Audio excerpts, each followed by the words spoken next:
प्रिय छात्रों, आज हम सभी कक्षा 12 हिंदी पाठ्यक्रम में अनिवार्य संस्कृत के भाग में प्रथम पाठ भोजस्य औदार्यम को पढ़ेंगे।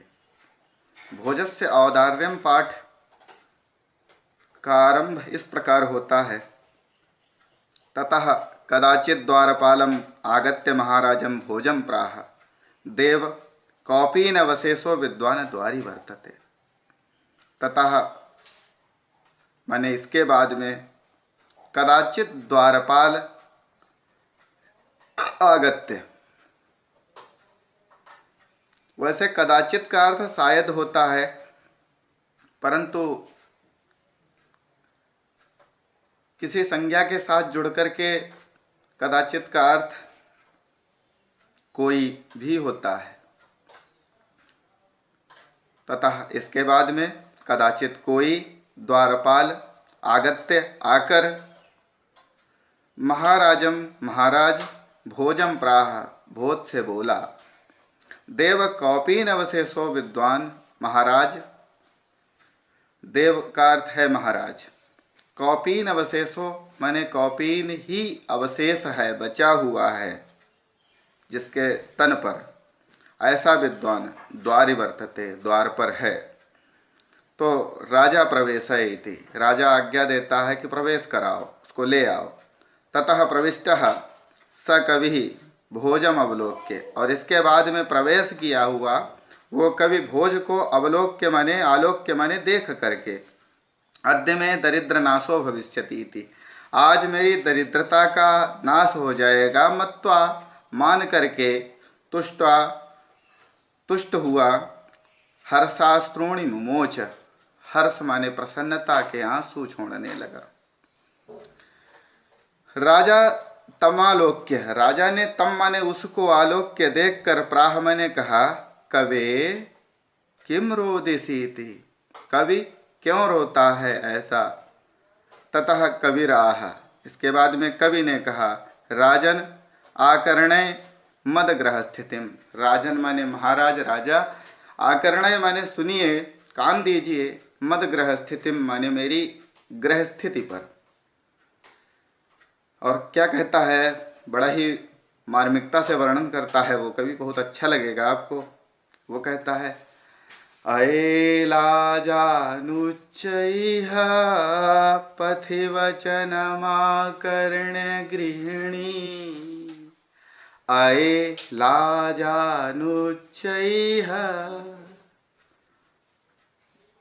पढ़ेंगे बोलेंगे, अये लाजानुच्चैः, अये का अर्थ है अरे, लाजा का अर्थ है लाजान माने खीलों को, खील, लाजा लैया शब्द जो है लाजा शब्द से ही बना है, तद्भव के रूप में आया है समाज में लाजा का, लैया शब्द। अये माने अरे, लैया ले लो, खील ले लो, उच्चई माने ऊंचे स्वर में, पथि माने रास्ते में, वचनम आकर्ण ग्रहणी, वचनम माने बात को, आवाज को, आकर्ण माने सुन करके, ग्रहणी माने मेरी गृहिणी ने, मेरी पत्नी ने। अरे खील ले लो, ऐसे रास्ते के, गली के वचन को, खील बेचने वाले की आवाज को आकर्ण सुन करके, शिशोह कर्णौ यतना तु सुपिहितवती दीन वदना, शिशोह कर्णौ, शिशु माने मेरे बच्चे के, कर्णव माने कान को, यतनात माने पूरे यत्न से, सुपिहितवती दबाने लगी, दीन वदना, दीन बदन वाली वो मेरी पत्नी, मई क्षीणोपाये,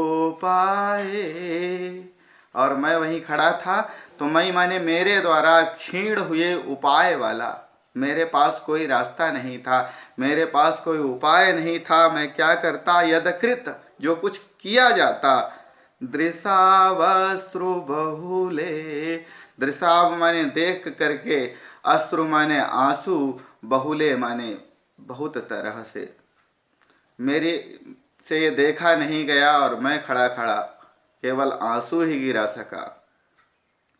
तदंतः शल्यम में, तद माने तो, अंतः माने आपके अंतःपुर में, आपके यहाँ, शल्य माने उपचार के लिए आया हूँ, उसी समस्या को लेकर के आया हूँ। मैं माने मेरी है, त्वम असि तुम ही हो, पुनरुद्धर्तुम उचितः, पुनरुद्धर्तुम उचितः, पुनर् माने फिर से, उद्धार करने में, कल्याण पहुँचाने में, मेरा लाभ करने में, उचित माने योग्य, आप ही ऐसे हैं जो मेरी इस दरिद्रता का नाश कर सकते हैं। इसको पुनः पढ़ते हैं, पूरा पढ़ते हैं। ऐलाजानुच्चैः पथि वचनमाकर्ण गृहिणी, ऐलाजानुच्चैः पथि वचनमाकर्ण गृहिणी, शिशोः कर्णौ यतनातु सुपिहितवती दीनवदना, मयि क्षीणोपाये यत्कृतदृशावस्रुबहुले, तदन्तः शल्यं मे त्वमसि उद्धर्तुमुचितः।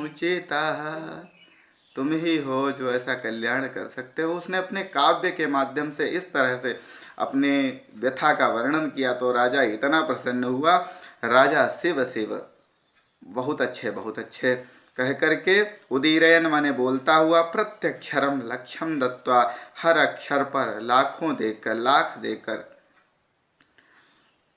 लाख मुद्राएं दे करके, प्राह माने बोला, कहा, त्वरितम गच्छ गेहम, जल्दी ही घर जाओ। तो इतना ही रखता हूँ, आगे फिर पढ़ेंगे। और एक एक शब्द पर ध्यान दें, आसानी से आपको अर्थ समझ में आ जाएगा। स्क्रीन पर भी मैं लिखता हूँ, उसे भी देखने का प्रयास करें, देखें, बहुत ही सरलता से, बहुत ही अच्छे तरह से समझ में आएगा। धन्यवाद। नमो संस्कृताय।